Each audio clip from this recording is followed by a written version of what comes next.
Welcome back to Charlie and the Chocolate Factory.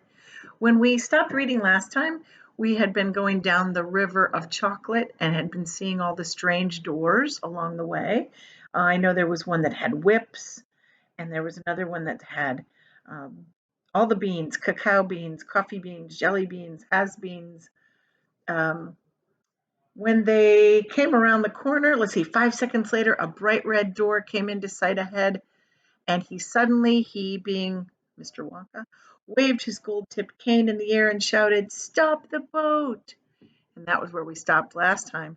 So we'll start with Chapter 19, The Inventing Room, Everlasting Gobstoppers, and Hair Toffee. When Mr. Wonka shouted, "Stop the boat!" the Oompa Loompas jammed their oars into the river and backed water furiously. The boat stopped. The Oompa Loompas guided the boat alongside the red door. On the door it said, "Inventing Room, Private, Keep Out." Mr. Wonka took a key from his pocket, leaned over the side of the boat, and put the key in the keyhole. "This is the most important room in the entire factory," he said. "All my most precious and secret new inventions are cooking and simmering in there. Old Fickelgruber would give his front teeth to be allowed inside there for just 3 minutes. So would Prodnose and Slugsworth and all the other rotten chocolate makers. But now listen to me. I want no messing around when you go in. No touching, no meddling, and no tasting. Is that agreed?" "Yes, yes," the children cried. "We won't touch a thing." A little bit I feel like somebody's lying. "Up to now," Mr. Wonka has said, "nobody else, not even an Oompa Loompa, has ever been allowed in this room." He opened the door and stepped out of the boat into the room. The four children and their parents all scrambled after him. Scrambled is a really good verb. Gives you the idea that they're like trying to get out, quickly rushing. "Don't touch," shouted Mr. Wonka, "and don't knock anything over." Charlie Bucket stared around the gigantic room in which he now found himself. The place was like a witch's kitchen. All about him, black pots and metal pots were boiling and bubbling on huge stoves, and kettles were hissing, and pans were sizzling, and strange iron machines were clanking and sputtering, and there were pipes running all over the ceilings and the walls and the floors, and the whole place was filled with smoke and steam and delicious, rich smells. Mr. Wonka himself had suddenly become even more excited than usual, and anyone could see that this was the room that he loved the best of all. He was hopping about among the saucepans and the machines like a child among his own Christmas presents, not knowing which thing to look at first. He lifted the lid from a huge pot and took a sniff.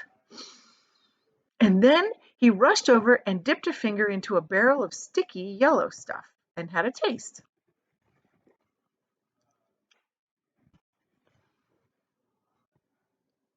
And then he skipped across to one of the machines and turned a half a dozen knobs this way and that way, and he peered anxiously through the door of a gigantic oven, because it was a glass door, and he was rubbing his hands and cackling with delight at what he saw inside. And then he ran over to another machine, a small, shiny affair that kept going, and every time it went, a large green marble dropped out of it into a basket on the floor. At least it looked like a marble. Let me show you a picture of the room.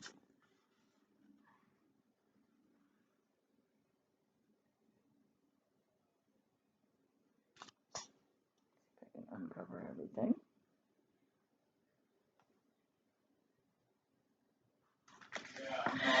"Everlasting gobstoppers!" cried Mr. Wonka proudly.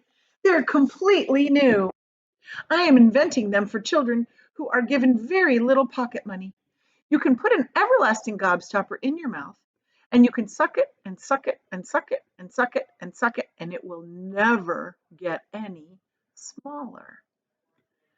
It's like gum, cried Violet Beauregard. It is not like gum, said Mr. Wonka. Gum is for chewing. And if you tried chewing one of these gobstoppers here, well, you'd break your teeth off. But they taste terrific. And they change color once a week, and they never get any smaller. They never disappear, never. At least I don't think they do. There's one of them being tested at this very moment in the testing room next door. And Oompa Loompa is sucking on it. He's been sucking on it for nearly a year now without stopping, and it's still just as good as ever. That would be such a weird job. Now, over here, Mr. Wonka went on, skipping excitedly across the room to the opposite wall. Over here, I am inventing a completely new line in toffees. He stopped beside a large saucepan. The saucepan was full of thick, gooey, purplish treacle, boiling and bubbling. By standing on his toes, little Charlie could see just inside of it. That's hair toffee, cried Mr. Wonka. You eat just one tiny bit of that, and exactly a half an hour, a brand new, luscious, thick, silky, beautiful crop of hair will start growing all over the top of your head, and a mustache, and a beard. A beard? Cried Veruca Salt. Who wants a beard, for heaven's sake? It would suit you very well, said Mr. Wonka. But unfortunately, the mixture is not quite right yet. I've got it too strong. It works too well. I tried it on an Oompa Loompa yesterday in the tasting room, and immediately a huge beard started shooting out of his chin, and the beard grew so fast that soon it was trailing all over the floor in a thick, hairy carpet. It was growing faster than we could cut it. In the end, we had to use a lawnmower to keep it in check. But I'll get that mixture right soon. And when I do, there'll be no excuse anymore for little boys and girls going about with bald heads. But Mr. Wonka, said Mike Teavee, little boys and girls never do go about with. Don't argue, my dear child. Please don't argue, said Mr. Wonka. It's such a waste of precious time. Now, over here, if you will all step this way, I will show you something I am terrifically proud of. And oh, do be careful. Don't knock anything over. Stand back. Chapter 20. The Great Gum Machine. Mr. Wonka led the party over to a gigantic machine that stood in the very center of the inventing room. It was a mountain of gleaming metal that towered high above the children and their parents. Out of the very top of it, there sprouted hundreds and hundreds of thin glass tubes. And the glass tubes all curled downwards and came together in a bunch and hung suspended over an enormous round tub as big as a bath. Here we go, cried Mr. Wonka, and he pressed 3 different buttons on the side of the machine. A second later, a mighty rumbling sound came from inside it, and the whole machine began to shake most frighteningly, and steam began hissing out of it all over. And then suddenly the watchers noticed that runny stuff was pouring down the insides of all the hundreds of little glass tubes and squirting into the great tub below. And in every single tube, the runny stuff was a different color, so that all the colors of the rainbow, and many others as well, came sloshing and splashing into the tub. It was a lovely sight. And when the tub was nearly full, Mr. Wonka pressed another button, and immediately the runny stuff stopped running out of the tubes. The rumbling sound disappeared, and a whizzing, whirring noise took its place.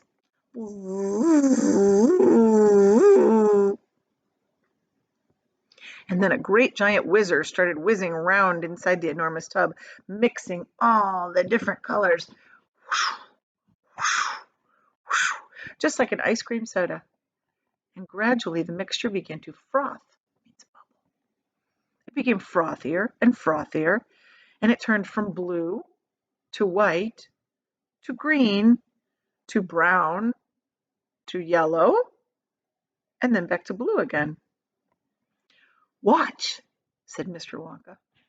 Click went the machine, and the whizzer stopped whizzing. And now there came a sort of sucking noise.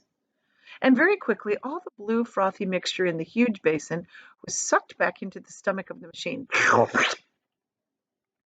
It was a moment of silence. Then a few queer rumblings were heard. Then silence again. Then suddenly the machine let out a monstrous.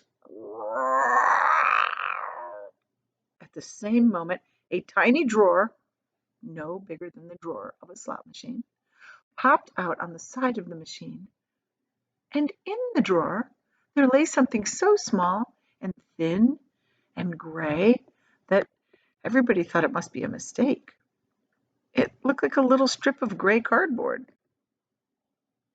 The children and their parents stared at the little gray strip lying in the drawer.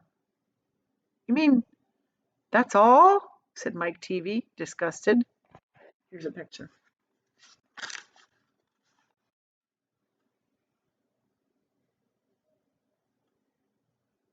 See the little drawer popped out right there. "That's all," answered Mr. Wonka, gazing proudly at the result. "Don't you know what it is?" There was a pause. And then suddenly, Violet Beauregard, the goofy gum chewing girl, let out a yell of excitement. "By gum, it's gum!" she shrieked. "It's a stick of chewing gum." "Right you are," cried Mr. Wonka, slapping Violet hard on the back. "It's a stick of gum. It's a stick of the most amazing and fabulous and sensational gum in the world." And that's where we'll stop for today. So I'll see you back here tomorrow. Bye.